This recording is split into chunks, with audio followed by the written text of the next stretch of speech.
Hello, everyone. My name is Lisa Black, and I'm one of the Rogue Women Writers. We're a group of 6 thriller writers whose backgrounds range from intelligence officer to journalism to psychotherapist to White House strategist. Thank you for joining us on this Martin Luther King Jr. Day to hear from our authors. To let you know how this is going to go for you participants in the Zoom room, you will be in the gallery during the reading. We encourage you to introduce yourselves by typing your name in the chat bar. For those of you joining us on Facebook Live, please comment if you have anything you'd like to tell the authors, and especially if you have a question you'd like to ask. The authors will be reading only briefly, so we'll have plenty of time for questions and answers. All of the books discussed here tonight should be available through your local bookstore. Let's all use the hashtags Rogue Reads and Rogue Women Writers as we post about our experiences with these authors and their works. As I said, my name is Lisa Black, and I'm the author of 15 novels featuring forensic specialists, which also happens to be my day job. I am based here in Florida, working with my local police department, and I'm thrilled to be emceeing this event.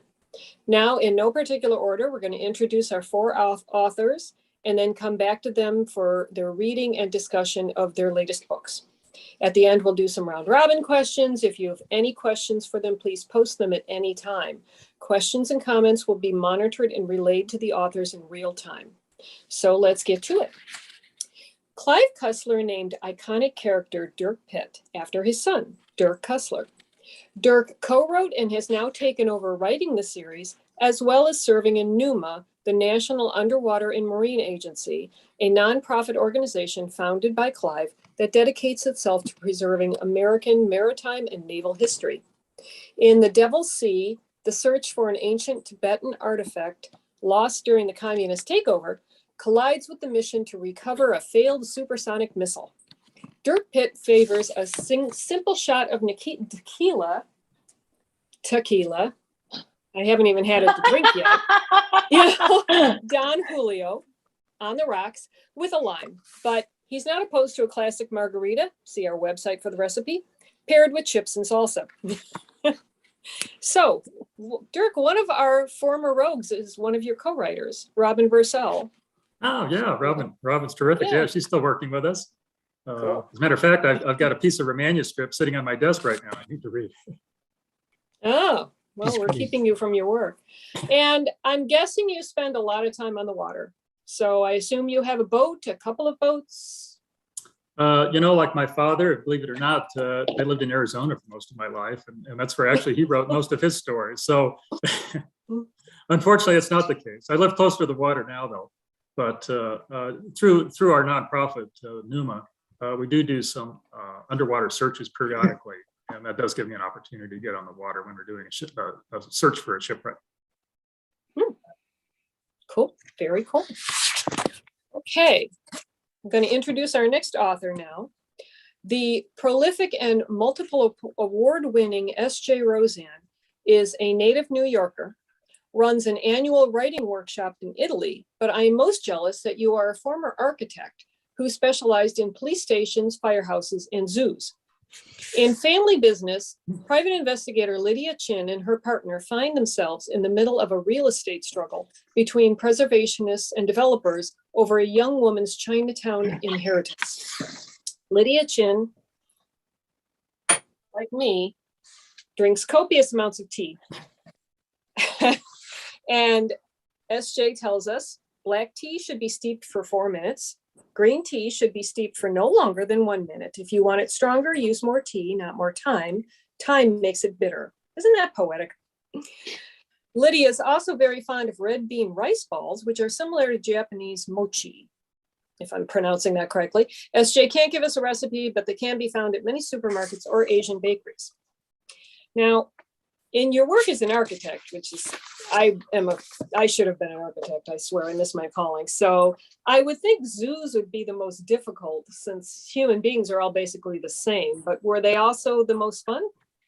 Oh yeah, oh absolutely the most fun. One of my most fun experiences as an architect was when we were doing an outdoor enclosure for large birds at the Bronx Zoo. And we needed a some kind of draping basically like a fence, but that we could drape the thing with. And my boss had the brilliant idea that we should call the people who make strong woven nets, which are circus people.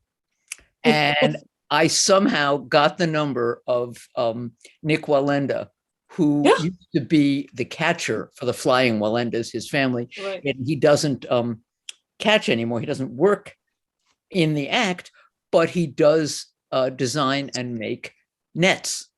And I wanted to use one of those nets to drape and so I had Nick Walenda come up to the office for a meeting. The zoos were the most, because you had to think way outside. There was no box, So yeah, they were a lot of fun. As were the police stations and the firehouses, all that stuff is actually fun. Cool. Okay, we were waiting for Jacqueline Mitchard, but we will move on to Alfair Burke is a multi-award nominated author of 20 crime novels and current president of the Mystery Writers of America. A graduate of Stanford Law, she was a deputy district attorney in Oregon, specializing in domestic violence offenses. In her new book, Find Me, a woman with a mysterious past mysteriously disappears, and her BFF calls on New York detective Ellie Hatcher. The only clue is a drop of blood that may lead to a killer Ellie's father hunted for years and who may have had something to do with her father's death. Her favorite drink is a perfect margarita, AKA a Cosmorita. Oh my God. I'm drinking water, Lisa. I'm so like, why did I not think to make my perfect drink? Well, don't feel bad. This is actually cherry 7-Up because I'm on call for work tonight, and You're I fake drinking. I can't drink anything. Well, everyone else should. It is a lovely drink. It is like a Cosmo and a margarita had a baby, and it is very good. Tequila, triple sec, lime, and cranberry juice. Sounds fabulous. Snacked with guacamole, of course. Alafair lives in New York with her husband and 2 dogs, and also in the Hamptons. So I have to ask, did you ever run into the film crew when they were making Royal Pains? No. Making what? Royal Pains, the TV show. It ran How for am I not knowing that? 6 years. I don't know. Oh God. So I'm apparently like yeah. You're gonna have to Google now. It was all totally set in the Hamptons, where somehow it was always summer in the show. Well, and that's not true. the guy was a transplanted New York doctor. It's a long story, but okay, I'm writing it down. It was very fun. It was, for some reason, my husband got addicted to it. And okay, I'm writing it down. Okay, good job. Okay, now we are going to go back to Dirk and hear something of his latest book. Dirk, I hope you have your reading ready to give us a taste of the Devil's Sea. Dirk, you're on mute. Here we go. I'll read a bit from the prologue. I have kind of a long prologue, so I'll just read the first section. And just as a bit of a background, it starts in 1959 in Tibet. At that point in time, the Chinese communists had just invaded Tibet, and there was a lot of fear that they were going to capture the Dalai Lama, who was holed up in the capital in Lhasa. And so I take some liberties here at the time and send a CIA-trained team of Tibetan guerrillas are parachuted into the capital to try and rescue him before he's captured. And then so I start the book with a plane that's sent in to pick up the guerrillas and hopefully the Dalai Lama with them. And I actually have an illustration here. I don't know if that'll show up very good or not, but Ooh. That's cool.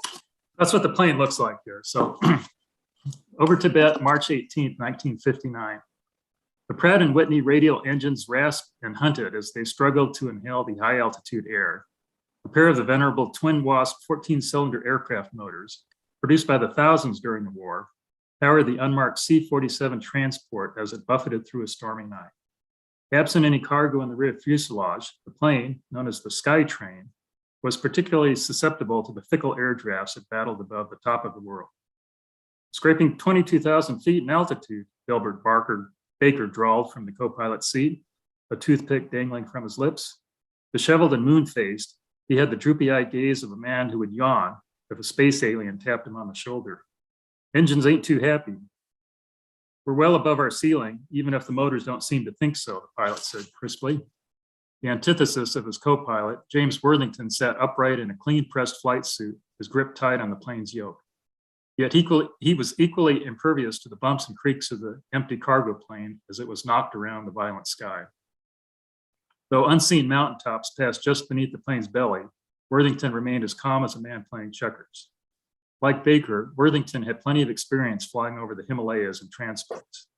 Both had regularly flown the hump during World War II, when the US Army Air Force supplied arms and supplies to the nationalist Chinese from bases in India. Now they flew for the CIA, but the dangers of crossing the towering mountain range in marginal weather had not lessened. Worthington tapped a pair of red-knobbed handles protruding between their seats, assuring they were fully pulled back. A throttle quadrant controlled the engine fuel mixture. They were set to their leanest settings for the crossing of the world's tallest mountain range. Their headsets crackled with the voice of their navigator, seated in a compartment behind them. About 20 minutes to Lhasa, maintain current heading. The airplane suddenly bounced like a roller coaster flying off the rails. Baker glanced out his side window at a steady snowfall pelting the wings. Hope our boys turn the lights on. Worthington nodded. They'll be hiking across the Himalayas on their own if they don't. The plane soldiered on through the night, the pilots fighting sudden drafts that would send the plane hurtling upward. Less frequent, but more precarious were the sharp downdrafts that struck without warning. Soon they approached their target, and Worthington began descending, knowing the highest peaks were now behind them. Through the cold black night, a handful of lights appeared on the ground, glowing like distant candles. This must be the place, Baker said. The navigator provided a new heading, and Worthington adjusted their flight path, turning over the scattered lights of Lhasa. Tibet's historic capital was a colorful but dusty city that stretched along the narrow Kyushu River Valley at an imposing elevation of 12,000 feet. The country's one and only official airport lay 80 miles to the northeast, but Worthington had no intention of making a formal arrival in the Chinese-occupied territory. Instead, he guided the C-47 toward an ad hoc landing strip created for the mission by friendly locals who had secretly cleared rocks from an open plain on the town's west side. The snow diminished, then ceased altogether as Worthington flew low over the city, both aviators scanning the ground through the broken fog cover. There, ahead to the right, Baker pointed out the windscreen. The toothpick in his mouth suddenly twirled, the first indication of tension. Worthington saw it too. A pair of faint blue lights lined up perfectly east to west with a long black patch between them. Baker squinted at the distance and lowered the landing gear. Not sure they gave us the 2,000 feet we asked for. Worthington shook his head. Too late to argue now. He had lined the nose of the Sky Train with the nearest light and reduced speed. A brisk headwind seemed to bring the plane to a standstill while rocking the wings. Worthington waited until the blue light disappeared between the nose, then called to Baker. Landing lights. Baker flicked on the plane's lights as the craft descended. With the skilled hand of a surgeon, Worthington countered the angry winds and eased the plane lower. The landing lights showed a flat, dusty field as the tires kissed the ground a yard past the blue light. The C-47 bounced over the uneven surface as it slowed under Worthington's hard braking, its tail wheel licking the dust. The pilot guided the aircraft to a stop shy of the second blue light, then spun around and jostled it across the field to the first light. He turned the plane into the wind for takeoff and then cut the engines. Baker opened a side window and looked across the field. To the south were lights from several houses, but otherwise all was dark. There was no one waiting for them. Either we're early, he said, or our passengers are late, or not arriving at all, Worthington said. At least there was no welcoming committee waiting. He cocked an ear, then slid open his own side window. He turned to Baker with a grimace and shook his head. Over the murmur of the gustling winds came the unmistakable popping of gunfire in the distance. And there we go. Wow. That's certainly a exciting beginning there. I read you based part of the story on the crash of the Northwest Orient Flight 2501 that disappeared into Lake Michigan in 1950 with 58 people aboard. Yeah, that was sort of thought. It's actually an aircraft that we've looked for. My father looked for many years through the NUMA organization, and still hasn't been found. But yeah, it was a passenger plane that crashed in Lake Michigan, and at the time it was the worst fatality in American aviation history. And unfortunately, the plane has never been found. It flew into a storm, I believe is what happened. It just hit rough weather. But while not the same plane, it's kind of similar to the C-47 here in the book. So sort of the similar time frame, similar kind of flying experience, I think. Does it help technically to have a real life event for what you're describing in the book that you can kind of parallel? Yeah, absolutely. And usually that's kind of an inspiration for me, really, in starting the book or any of the books is usually picking a historical activity and kind of researching that, and then either basing it either directly or indirectly on something that happened in the past. So yeah, that's always been a good source of inspiration, I think, for probably all of the Pitt books, going back to the first ones. So it did warm me to hear that you read a lot of Alistair MacLean when you were young, because like I've not only read everything he wrote, I have a copy of everything he wrote. So he's a master class in writing thrillers. He really is. I'm excited to hear somebody else who's a fan of his, because I mean it's going back a ways. But you don't really, he is not mentioned as often as he should be. He really should.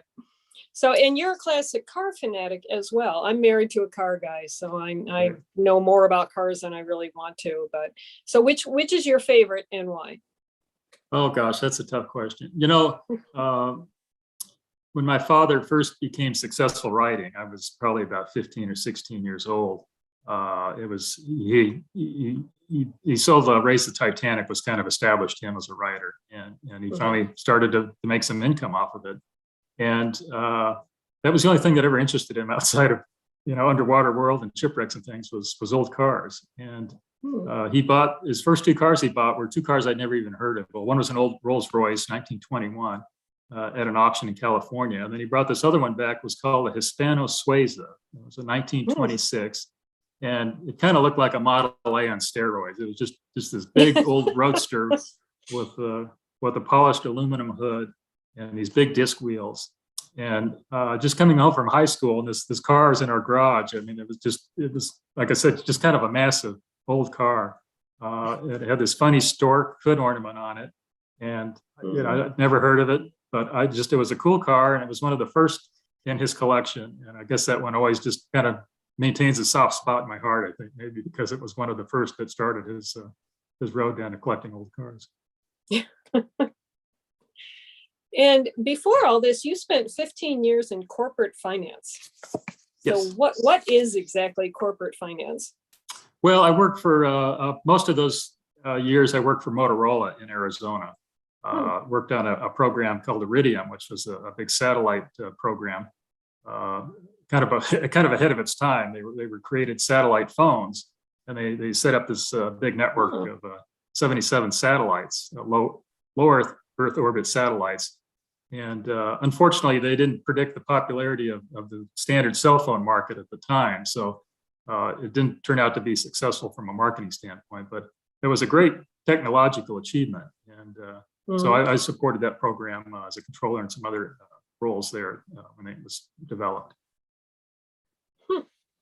That must have been really interesting.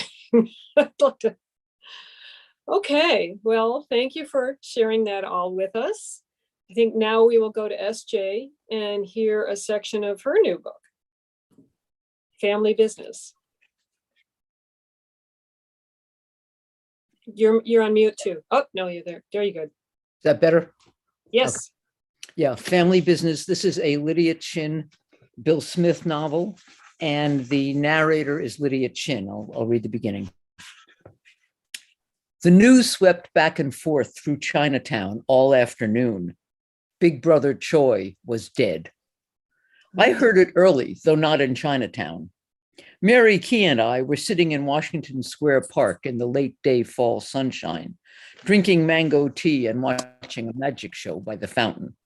To the music of a nearby string band, A red-rouged young black man pulled coins from the ears of giggling children. When Mary's phone sang, "I fought the law," she sighed.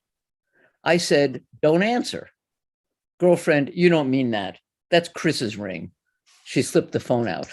"Oh, answer."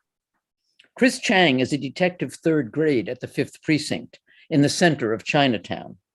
Mary is a detective second grade. Since Chris made detective, they'd been partnered. Cops' days off aren't sacrosanct to top brass, but they are to other cops. If Chris was calling Mary on her day off, something big must have happened. Mary leaned forward, curling around the phone to make a sound shield. "Hi. Yeah, no problem. What's up?" "Wow. When? How?" "Okay, well, that's good." "Oh, yeah, it still could be for sure."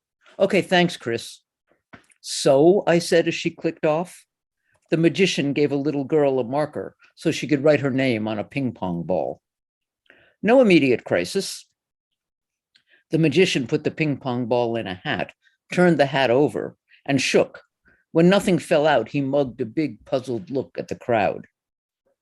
"But a later on crisis," I said. "Chris was just giving me a heads up. Big brother Choi died." "Wow, what happened?" "Massive heart attack. Nothing to worry about there." I hadn't really been worried. It wasn't likely Big Brother Choi had been rubbed out by a rival Tong leader and a Chinatown Tong war was about to start. Those ham-handed days were largely gone. But Mary's there implied something else, and I knew what it was, the reason Chris Chang had called. A seismic shudder was about to move through the streets we'd grown up on. Our high school physics prof had told us that nature abhors a vacuum. So does power. The magician, who'd been rubbing his chin in thought, brightened. He tiptoed over to a boy in a baseball cap, pointed to get the crowd staring that way, and lifted the cap. The ping pong ball with the girl's name on it was perched on the boy's head.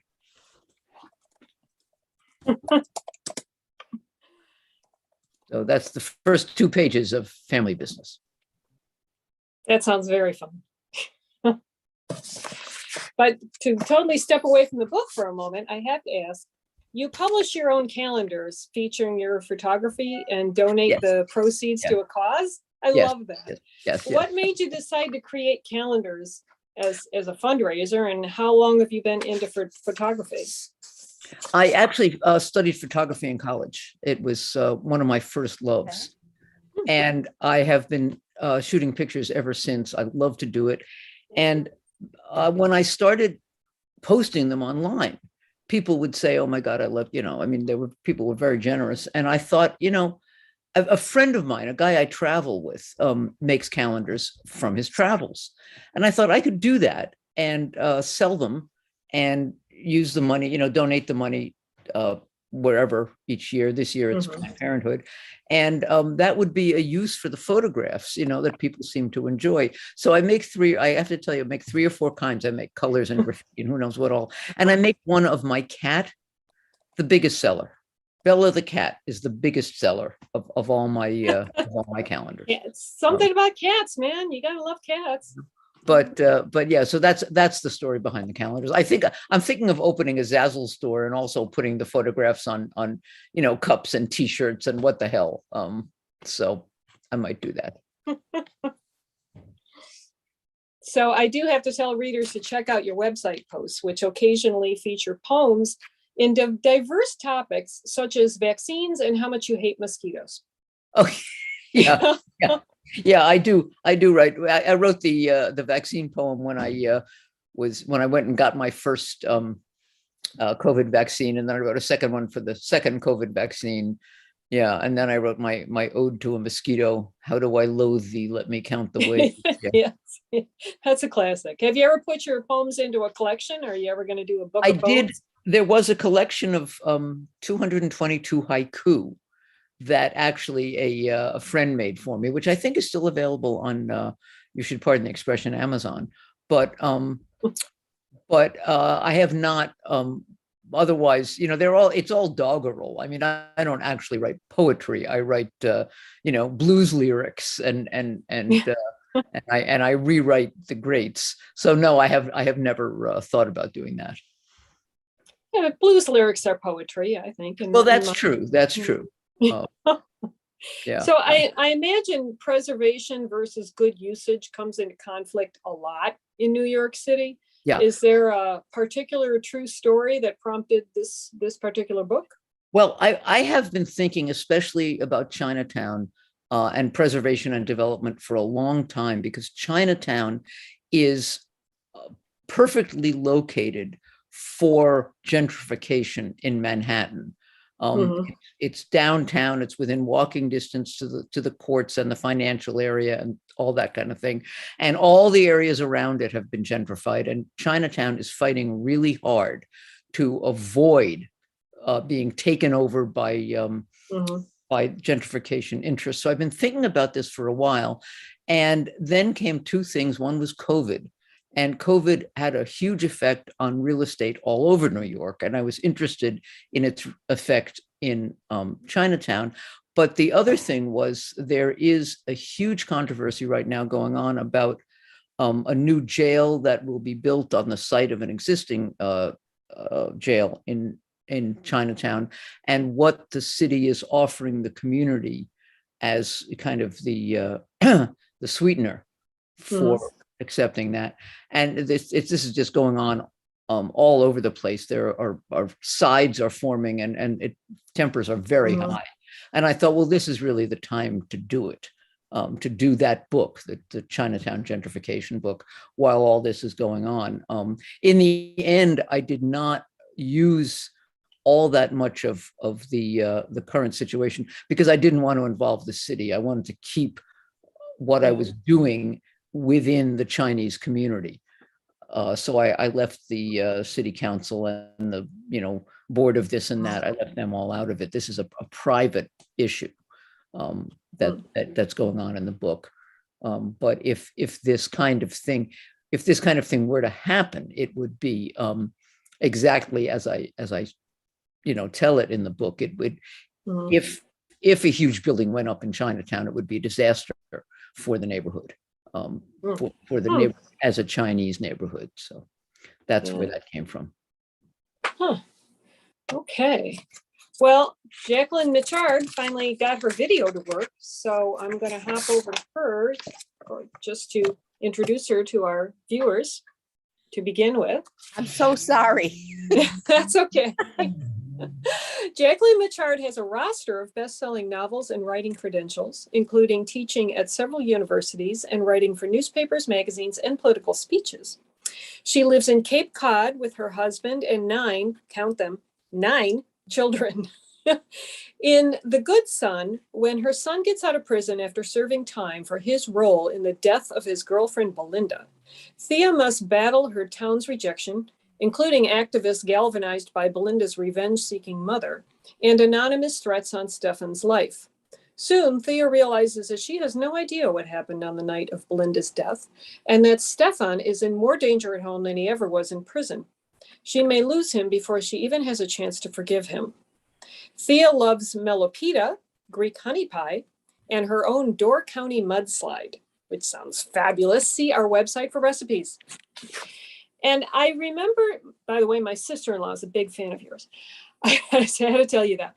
I remember seeing an interview with you when you talked about how you got the title of The Deep End of the Ocean from something your little boy said. Yes. Can you tell us that story? Yes, that little boy is grown up now. He's 30 years old, and he's almost 30 years old, and he has a little boy of his own. And the story was that he asked me, is there a deep end of the ocean? And I said, no, it's like a bowl. And, there's the shore, and then within the ocean, parts are deep and parts are shallow. It goes up and down. And he said, no, you're wrong, Mom. There is a deep end of the ocean, but if you go there, you can't ever come back.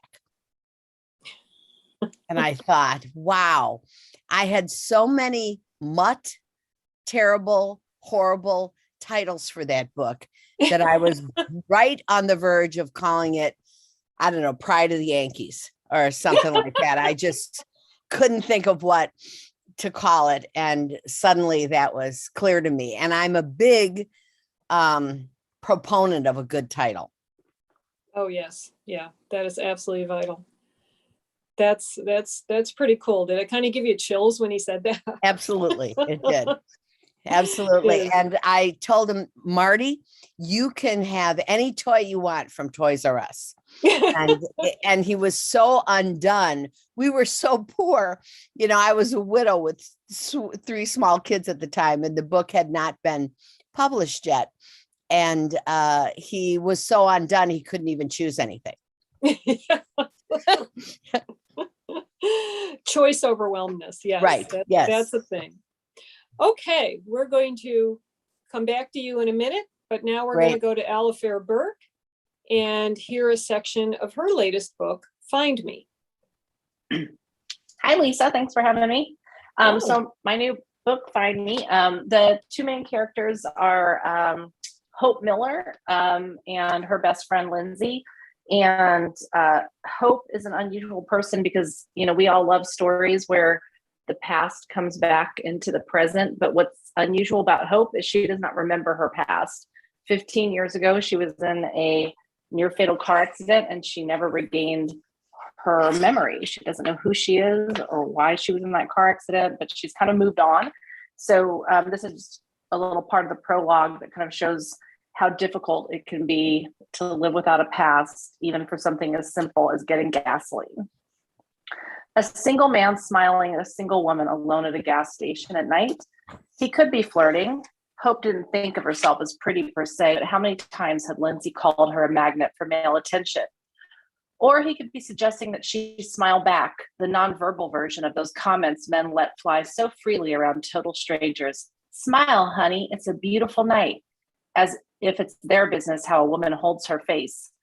Or she wondered as she risked another glance in his direction, this particular man might know her. Was this simply random eye contact from a stranger or the reflexive smile of a person who thought he recognized her from his past? She imagined him saying, "Hey, aren't you?" She pushed the thought away. He was simply one of those guys who smiled at strangers for no reason at all. One of the many downsides of using cash at a gas station was having to guess how much to prepay. She had a credit card from Lindsay for emergencies, but tried not to use it. She squeezed the pump handle, 1, 2, 3, to top off the tank at the $40 she had already paid the cashier, patting herself mentally on the back for being so close. Returning the nozzle to the pump, she forced a polite smile in the man's direction. As she climbed into the front seat of her Honda Civic, Lindsay's car, technically, like her credit card, she noticed a Jeep guy finishing up as well, sparking her anxieties again. He seemed to move too fast, both in terms of how long it had taken to fill the tank of an SUV and how quickly he maneuvered himself behind the wheel. She started the ignition, not bothering with her seatbelt until she was out of the station and onto the service road. In the rearview mirror, she saw the Jeep follow, making the turn from the station without slowing. She merged onto the LIE, so did the Jeep. She tried to tell herself that most of the cars in the area were on the same route. She stayed in the right lane, waiting for him to pass, but 2 miles later, he remained directly behind her. He wasn't exactly tailgating, but not even an attempt to pass. Maybe the types of friendly people who smile at strangers for no reason are the same oddballs who, like her, obey the speed limit at all times. Her grip tightened around the steering wheel when the Jeep's headlights followed her off exit 70 onto Route 11. She scolded herself, "Stop wigging out. It's the weekend and you're on the main road to the Hamptons in the summer. He's just one car." A different set of headlights suddenly appeared in the left lane, maybe a quarter mile back, closing the distance. As the new arrival cruised beneath a street lamp, she could see that the vehicle was a police car, white, lights on the roof. Her foot immediately moved from the gas pedal to the brake, her eyes drifting involuntarily to the speedometer. She was now 10 miles an hour beneath the speed limit. Going too slow, like going too fast, was good cause for a traffic stop. She gave the engine more gas. The Jeep was still on her. Maybe if she were a different person, she would tail the cop in the white car, or even barrel past him on the right, triggering a stop. She could explain it was all because of Jeep guy with the worrisome smile, still following her after 9 miles. But Hope didn't have the luxury of that option. Her explanation for not having a license at all, or a registration, in her name at least, could lead to worse allegations: intoxication, insanity, a stolen car, something. So Hope maintained a perfect 45 miles per hour through Manorville, waiting for the cop to pass. The police car was 2 lengths behind her before she realized that what she had assumed were overhead lights was actually a luggage rack mounted on a regular old Chevy sedan. Jerk, she whispered to herself. There should be a law against strapping stuff to white cars. Jeep guy finally turned off the main road once they hit West Hampton. All that worry for nothing. How many times had her imagination gotten carried away during the last 15 years? She was so relieved that she didn't give a thought to the white pickup truck that replaced the Jeep in her rearview mirror. Cool.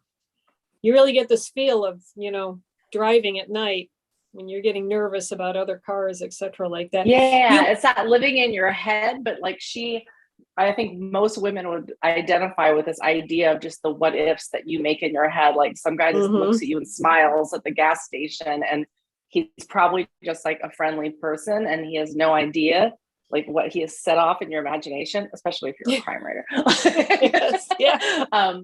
But when Hope doesn't even know her own background, right? Like she's always kind of got to wonder, what was in my past and who might know me, and it adds to the paranoia that she lives with every day. And she's vulnerable in a way that women are vulnerable, but women also have power, right? Like white women calling the police, you normally get a response, but because she doesn't have a legal identity, she doesn't have a driver's license, she doesn't legally own her car, she can't even lean into those safety mechanisms that a lot of women rely on. You must have researched amnesia for this book quite a bit. I did. Is it as common in real life as it is in TV shows? No. And I'm almost embarrassed when I'm like, yeah, my new book has amnesia in it. It sounds like it's soap opera, like it's such common trope. But I've been fascinated by memory for so long. My senior thesis in college was about memory. In fact, kind of actually the unreliability of memory.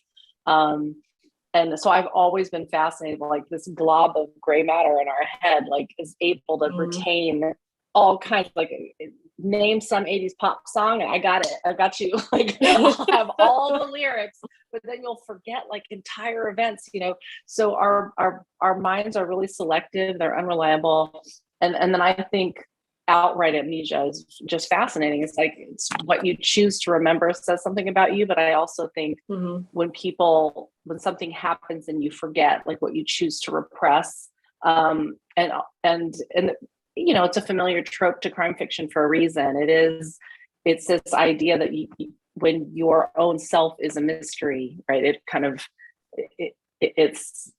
There's a lot of territory there to cover. So this is my 20th book. Like, you got to forgive me. Like, I want to write an amnesia book. I'm going to do it. But I promise it makes sense. Like she doesn't currently have amnesia. She's kind of past it. She's created this whole life for 15 years. Hope has been, she just decided to let it go. Like, I'm going to let my past go and, focus on the present and the future. And it turns, like so many crime books, you find out the past can't necessarily stay in the past. So, but there are a lot of people, it always turns out the thing that people think is the suspension of, disbelief is actually the thing that's true. So it's very difficult to create a new identity. You can change your identity. I mean, I can change my name. I can change my gender. I can change a lot of things. But you can't create an identity out of whole cloth without saying who you are. And if you think about it, that actually makes sense. Like the potential for fraud is extremely high, right? There's all kinds of like grifters out there, like full of mischief and shenanigans. And they would be like, oh, I have amnesia. I have to create a new identity. And then they would take out Yeah. credit cards and, disappear. So they're not going to lightly let you create an identity. And then the number of people who actually have a legitimate need for that are so few that, but so the rare number of cases where these people who are living in a long-term amnesic state, or like in a fugue, or, where they don't know who they are.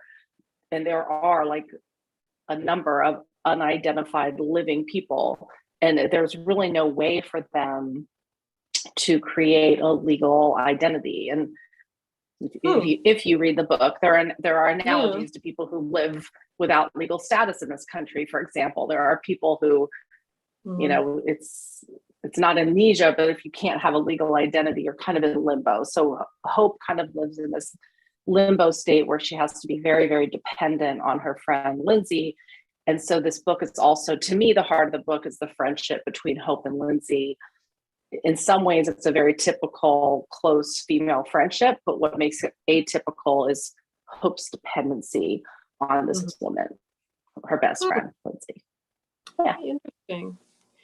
So you often write about the effect of a crime and its overexposure wreaked by social media on the members of the family in crisis. Is that because social media storms have become a daily fact of life, or more due to your experiences as a prosecutor in domestic violence offenses? That's probably an obscure question. No, it's a great question. I mean, I think that as crime writers, if you're going to write in a contemporary setting, everything that is a potential hurdle for you, you kind of have to learn how to turn it around and make it work for a story. So like, when I wrote my first book, people didn't even all have cell phones. It's like, that's how old I am. Cell phones made writing crime a lot more difficult. Yeah. Every time a character like, oh, my battery's dying, or I'm in a dead zone, like, stuff is about to go down. But so I think, to the extent that technology makes things more difficult for us, I think you also have to kind of mine it for what makes things interesting. And a lot of my characters, it's sometimes it's not physical danger, it is social danger, it's danger to status, it's situational stress that makes people do crazy ass shit. And I think social media is part of that. Like, I think to the extent people are living almost two lives, they've got their real life, and then there's a lot of people who care so much about their online persona, or it's a way for people to get to you. Like, you can live very close, you can be super careful about your physical security, but if you're going and reading your DMs, like, that's a way for someone to get you and make you feel vulnerable. And so, I've tried to sort of look at the effect that social media has had on all of us, and, kind of think through how it can be weaponized, or how it can make you feel vulnerable, or how it can be a device to help solve crimes. Like, because I think to ignore it makes your books feel less real, right? As much as social media is kind of fake, it's part of reality, if that makes sense. Like, the fakeness of social media is part of the real world. Yeah. So, well, thank you. Okay, let's go back to Jacqueline and hear the section of her new book, The Good Son. All right. I am going to read from near the end of the book, actually. Though it doesn't give any. What? Spoiler alert? Hope not. No, not at all. Okay. It won't give anything away that you won't know in the first 3 pages. Okay. She's reflecting on something that happens with the mother of the girl who was murdered. And her son was Thea's son was convicted of the murder. She just talking about her growing understanding of why the woman behaved the way she did. And so I was changed. I would not have wanted to be changed. Still, I can't go back to before. We are annealed, but not restored. It was against my will that I learned what Jill had to teach me about love and loss and about myself. Am I better for learning it? Probably, but only because I have no choice. Now, I know that when you lose a child, it is not the same as losing a contemporary, even a beloved husband or wife.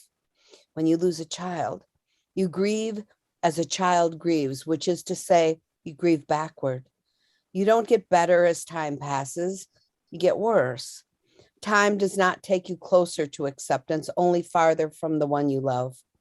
Day by day, Belinda slipped away from Jill. Season by season, the clothes in Belinda's closet were no longer the current style.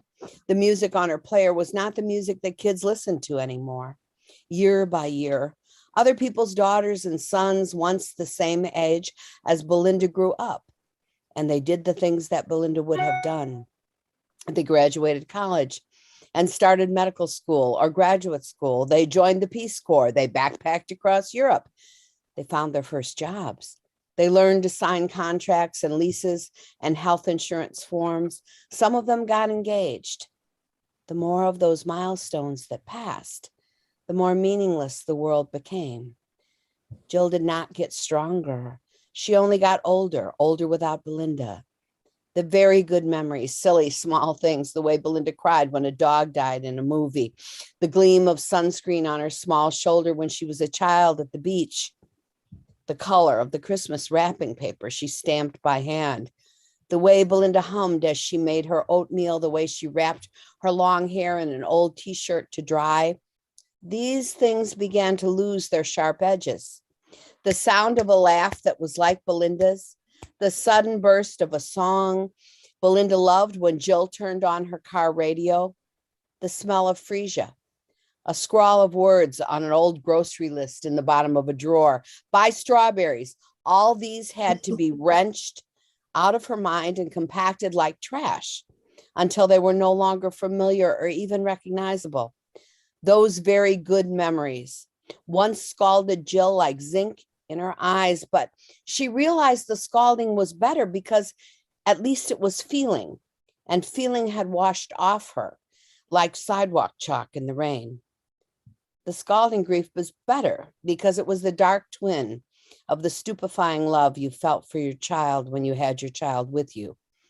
A passion so much bigger than anything you expected to feel, so much bigger than any other parent's love, so magnificent you had to keep it secret, lest the bored gods notice and knock it out of your hands. Jill's love for her only was a second son. And as the sun disappeared minute by hour, by day, by week, by month, by year, so did her reason. I comprehend all this because I comprise it. Not everyone is constituted in this way. I think I exist for myself in part by existing in the eyes of others, especially those nearest to me. Some people have a robust sense of independent self-worth. I don't. If Stefan died that way, in all honesty, if Stefan died in any way, I would lose my reason. I would want to. I would be diminished, minute by hour, by day, by week, by month, by year. I might not do what Jill did, but I would want to cast a killing frost upon the world. Wow. That sounds absolutely terrifying, really. Yeah. So, Yeah. so what I think about these things and torture myself. I know. Hate to say it, but that makes me really glad I don't have children. Oh my goodness. I know That's going deep. I know it's a terrible reaction, but it is. I'm like, whoa, glad I dodged that bullet. So what prompted you to write The Good Son? Was it some recent event that sparked the idea, or? It wasn't recent, but it was a real event. Who said, I was just thinking of you saying that. I think it was Francis Bacon said, he who hath a wife and child is a hostage to fortune. And that's certainly true. Yeah. For yourself, you can be just fine. But if you have another, you're always afraid of what would happen. Anyway, it was an incident that took place years ago, really. I was at a big writers conference. I was standing in the line to get my coffee. The woman in front of me dropped her book, and I picked it up and handed it back to her. And I said to her, having the personality of a golden retriever, I guess I was about to speak in a few minutes' time. I said, "Are you here for the writers conference?" She said, "No, I'm here to see my son. He's in prison nearby, and I come every weekend and stay at this hotel to see him." And then she told me, I was thinking to myself at the time, don't tell me what your son did, but she did. And she said, he's in prison for killing the girl he loved, and he has no memory of the incident. He was so messed up on drugs at the time that he doesn't even recall it happening. And of course, then how could I turn away from her? And she told me these incidents show up in the book in a different form. She told me that one time she went to the cemetery to put flowers on the girl's grave, and the girl's mother showed up at the same time, and the woman was terrified. And she said she kept thinking, what's going to happen? But the two women who had been friends at one time ended up just holding each other and crying. And the girl's mother said, "You're lucky at least because you can still touch him." So yeah, big stuff. And I told my agent, I would love to write a novel about this. He said, "Absolutely not. That's absolutely too sad. You could, and also you could never make those people appealing." And I thought, they're already appealing to me. I already love them. So he admits he was wrong. And this That's is tough to get an agent to admit they were wrong. From it. Oh, it's backwards. What can I say? No, it's good. Okay. This is the pretty cover of the apples. I can't make it be exactly in focus. Oh, there you go. Right there. There we go. That is very pretty. We went many rounds to a split decision on that picture, on that cover. Yeah. So do you really know the words to every song you've ever heard? Absolutely. And is it only songs, or do you know the words to everything, like poems, slogans, speeches? Yes. And I also know the words to the argument you had with me in 1988. And I can remember exactly the way you said it. So, really don't try to contradict me about something like that. Like if you're my brother or my husband. Your husband. I can remember exactly the words you said and in the context in which you said them. And it's a blessing. It's a wonderful blessing, especially if you're playing music trivia. But it's also a curse because, I just have to tell you if you're wrong. Is that what they call an eidetic memory? One of my kids has it too.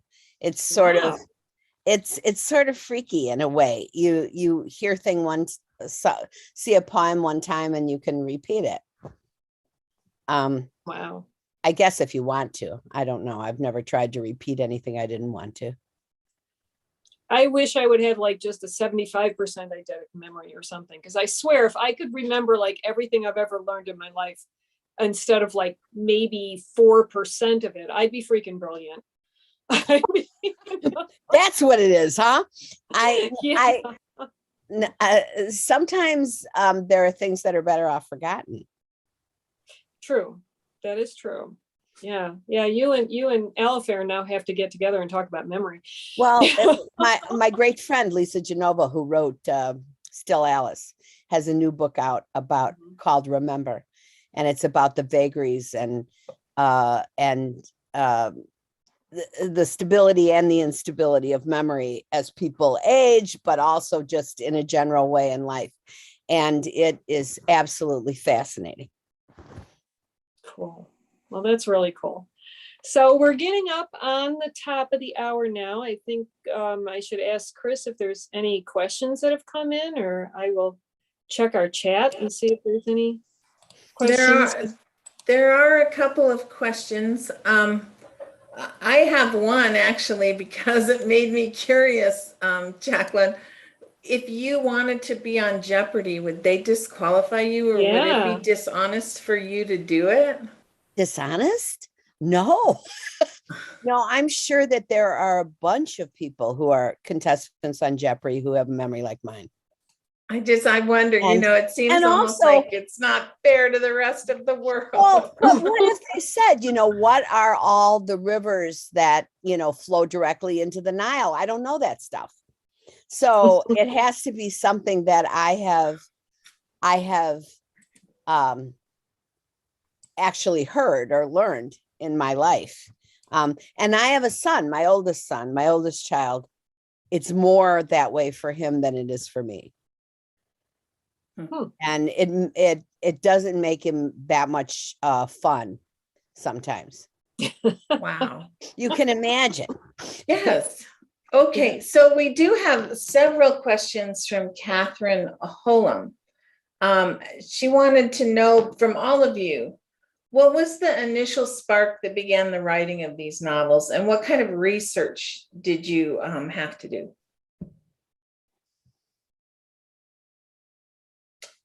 Anybody? We're all being so polite.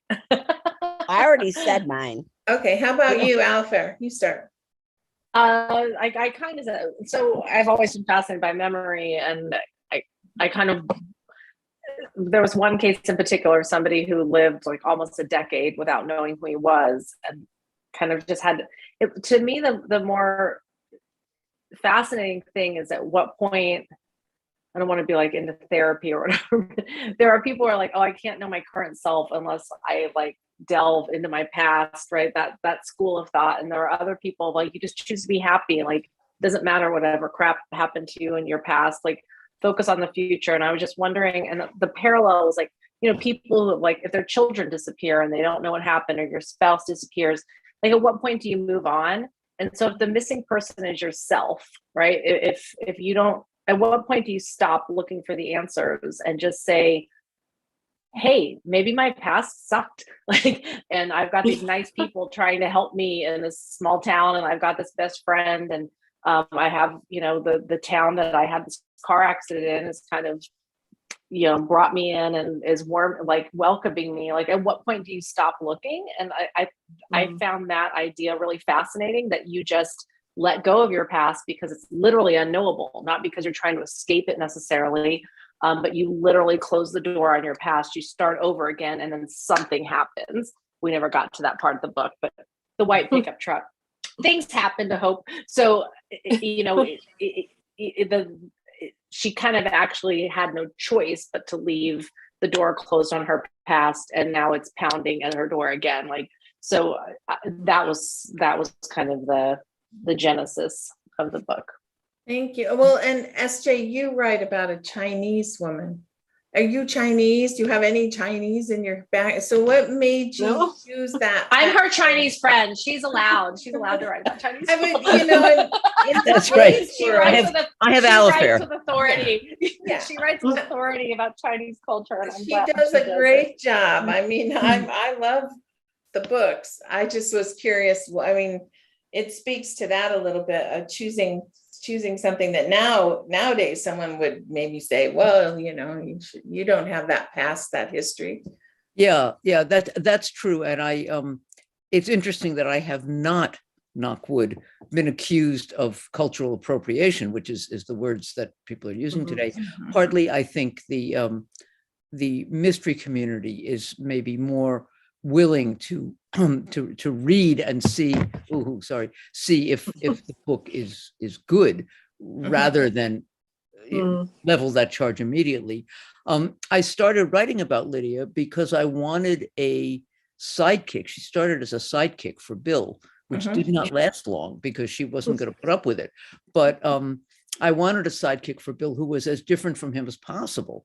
And so, not only did she have to be a woman and younger than he and all kinds of stuff, but to put her in a whole other culture, so that he had no solid ground to stand on, and everything was debatable. I thought that was a good idea. And I had always been interested in Chinese music and Chinese art and Chinese culture. And God knows I live in New York, Chinese food. And I thought that if there were any culture I had a chance of getting right that was not my own, it might be the culture of Chinese America. And having decided that, I then went deeply into the study of it. I read all the young Chinese writers and listened to music and all that. And that was where Lydia came from. And then having spent a couple of weeks as Bill's sidekick, she said, okay, I'll finish this book, but I want a book of my own. And that was the book that got published first. That was China Trade. It wasn't what I wrote first, but it was, that was what came out first. And I have been, working with Lydia and Bill ever since and getting deeper and deeper into Chinese American culture. And so that was where that came from. And family business, I was also very interested in what happens between and among people in families, all different families, chosen families, biological families, adopted families, and how you define family. That was a big interest of mine. And I thought, well, this is the place to do it. So. And you do it well. Thank you. Do it well. Dirk, do you want to answer that question or? Dirk, you're muted. Oh, there you go. Yeah, sure. For me, it was running across an old copy of 7 Years in Tibet. Actually, still haven't seen the movie, but I found the book and it was fascinating, and it led me to do some more research on Tibet. I found this other book by this World War II bomber crew that were flying the hump, delivering supplies, and they got blown off course in the storm, and they ended up crash landing, bailing out over Tibet. And it was just so fascinating what a closed country, closed society was. Tibet was back in the 40s and even in the 50s, which relatively recent history. I mean, there were just a handful of foreigners in the country altogether. And it's very tight borders and just very restrictive. And so that sort of set me off. And then looking at the Tibetan Buddhism and the impact of the Dalai Lama and his role today, I play around a little bit with the fact that when he passes, he can elect to reincarnate, and there's an issue in terms of who the next Dalai Lama will be. And of course, Chinese in Tibet would like to have their say as well. So it's sort of an interesting dilemma that he faces, in a sense, in the religion as well, in terms of who will succeed him. So, but that kind of got to start just from those early original two books I ran across.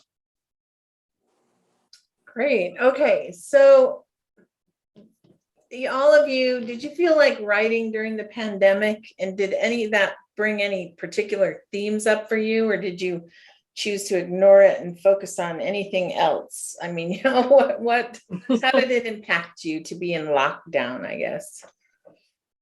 Well, I'm a recluse, and it didn't impact me at all, except for that my horror at the people getting sick and hurt, who were more out in the world.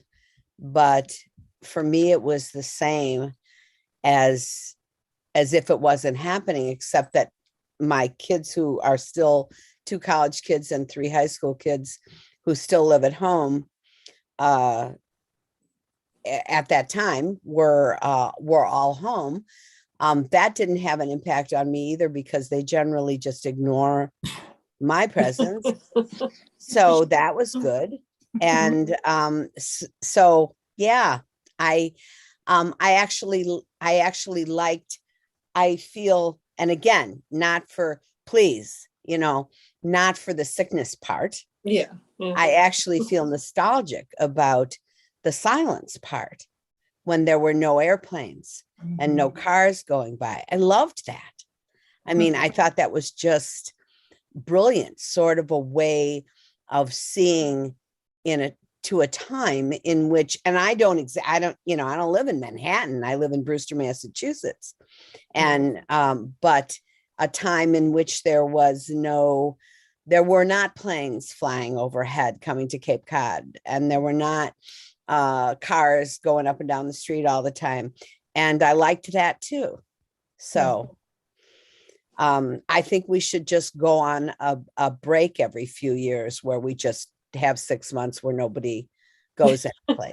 The entire And world. all my friends would blow me up if they heard this because they couldn't go to restaurants, they couldn't go out with their friends. I was liking you till just now. Yes, well, No, but I I like the idea of the entire world getting a sabbatical. Every 7 years, the Yeah, just a entire world breath. gets a sabbatical. Yeah. and big comes breath, back. all It would, together. except for those of us who still have Except day jobs. for all that, the dying. stop Yeah, going to work, Beth. they stop paying you. Yeah. Yeah, I had a lot of resentment myself. I concur with everything Jacqueline said, but I was very resentful because everybody I know seemed to be sitting at home binge watching Netflix all day long. Yeah. And I was still, stuck up writing a book. I was like, we didn't have an excuse not to work. So it was a little Yeah, harder. There was that. I found that because my schedule in the morning didn't change, which is when I usually write, but my schedule in the afternoon and evening totally changed, that there wasn't all that much to do but write. So I got very productive. And I also think I wrote with more, I worked on a couple of projects, not just family business. And I think I wrote with more anger because the whole situation, the whole year or 2 years now, politically, as well as the pandemic, kind of made me just furious. So I think, but it comes out in odd ways in something like family business, where it's not expressed. It's certainly the pandemic is not mentioned in family business, partly because when you're writing in the middle of the pandemic, you don't know how long it's going to go on and you don't know how it's going to end, what the world is going to look like afterwards. So you can't really write to that. So I skipped it in the book. Me too. Yeah, I skipped it in the book. It seems like people have gone. There've been a couple people who actually have COVID on the page. I won't name who they are, but and then other people kind of incorporated it. Like you're reading their current books and it's over. Like they're kind of like, oh, back when we used to wear masks. It's like, hey, still wearing masks. And then there's people like I'm just gonna ignore this because I would prefer it not exist. But on the personal side of things, like I can't say whether it was because of COVID or our family had a very bad loss during COVID, and we also lost some friends. Like I went through a very hard time, and so I like my book that's out right now. I haven't had a book out for more than 2 years, solo at least. I finished a Mary Higgins Clark book after Mary passed. There was a lot of passing, but in any event, it was a rough time. But to follow up on SJ's point that because I didn't have a book out of my own, I've been reading a lot of books that were written during COVID when I didn't really write a book during the height of the shutdown. I was, you don't want to know. I was on the couch doing so I was not writing books, but I'm reading my friends' books now, and I can see it. Like you can kind of see the darkness or the anger, or that edge. Like we all were just once through a collective trauma, and it's kind of okay to say it. But I think books and the shows we were binge watching and all that, it's kind of like fictional stories, I think actually kind of got people through. Like when you weren't when you weren't hate watching cable news, you were just kind of like, hey, I'm gonna go read something made up for a second. What I found I liked about the pandemic of all things is that we did a lot of family Zooming once a week, and I got a little more connected with some of my kids and their spouses and people that I communicate with at holidays or when they come to visit, but I was seeing them every week. Yeah. But then I found out that Zoom, the reason we all have fatigue, which I thought was an interesting fact, is that we don't look at people eye to eye for more than about 15% of the time when you're having a conversation with them. But on Zoom, you are focused on the fact that you've got to keep looking at them. And so it's exhausting because you don't do that in normal life. I like it. I don't find it exhausting. People talked about the effect on their fiction back after the, 9/11 too. Mhm. And there were some books that were about it, some books that acknowledged it, but lots of novels didn't say a word. It was Mhm. just as if, those towers had never been there. Or if they were writing about New York, or if they were writing about an unspecified any place. Some people just didn't even talk about that signal event. Yeah. Do you know, in Right. fictional terms. So I'm going to turn this back to Lisa because our time is really over. And I Yeah. think she wants to ask you about your coming work or something. So do you want to go, Lisa, and wrap it? Sure. Let's just do a quick round robin. What is in the works for you now? What are you working on now? And what's your next project? Let's start with Dirk. Go. Okay, another pit book. I'm pretty far into it. Actually, I'm kind of stumbling because I don't have the ending sorted out yet, which is unusual for me because usually I have the ending figured out before I even start writing. So I've got to come up with a smash bang ending, but hopefully Pitt will return in another year or so. Cool. SJ? Yeah, I have two projects that I'm juggling right now. One is the next Bill and Lydia book, which is a Bill book set in New York. It's called The Mayors of New York. And that will be not 2020. What year is this? This is 22. Yeah. Yeah, not this year, next year. Whatever this year is, it's not this year, it's next year. And then another thing called The Murder of Mr. Ma, which is an entirely new project. Oh. We're hoping it becomes a series.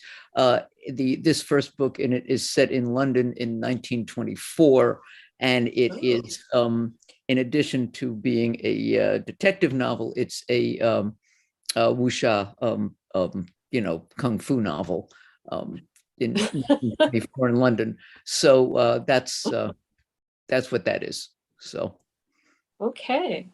What Jacqueline, what's up with you? I'm working on a novel that, again, this is not a spoiler, but it departs from a woman who's an underwater photographer, and her father, her widowed father, who's 60 years old, marries her best friend. That's the beginning, and then everything goes from that. But it's you think? I mean, my father was at the time of his death engaged to a woman I went to high school with, and so I have some person. Yeah.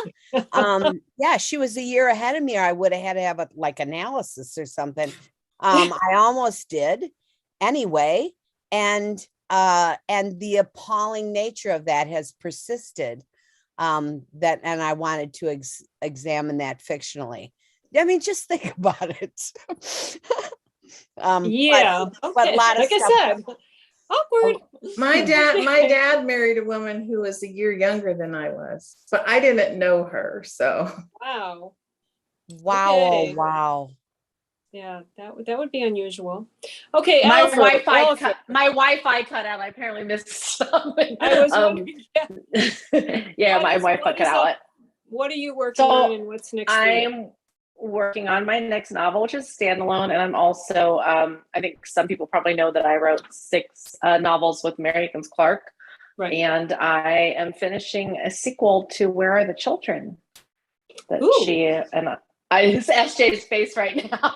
I know it's a lot. It's a lot of responsibility. It seemed like a great idea when we were doing it together, but yeah, I'm going to see that through. So I'm excited about it, but it's also it's a lot of responsibility. That book so I'm excited about it.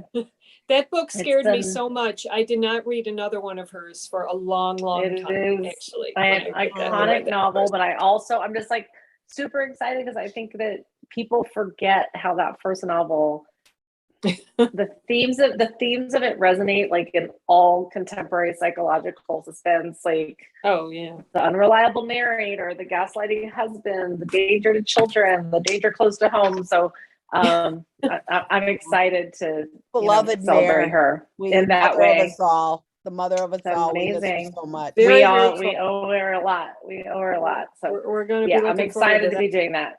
Yeah. that. Okay. Wonderful. Well, thank you all of us for all of you for joining us tonight. This has been a wonderful event. Thank you to our viewers for joining us. And looking ahead, our next event will be February 28th, when we will talk with Greg Hurwitz, Mia Manansala, Stuart Gibbs, and Mark Greeny.